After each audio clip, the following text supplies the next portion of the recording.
এই জমিনের উপর দাঁড়িয়েই সংগঠিত হয়েছে 2024-এর ঐতিহাসিক ছাত্র জনতার গণ অভ্যুত্থান।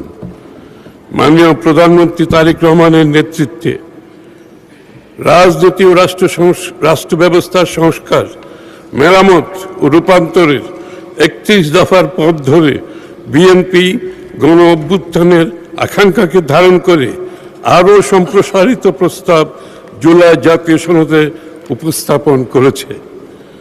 আমরা যে জুলাই জাতীয় সনদ স্বাক্ষর করেছি সেটা অক্ষরে অক্ষরে বাস্তবায়ন করার ঘোষণাও ইতিমধ্যে তিনি জাতির সামনে দিয়েছেন।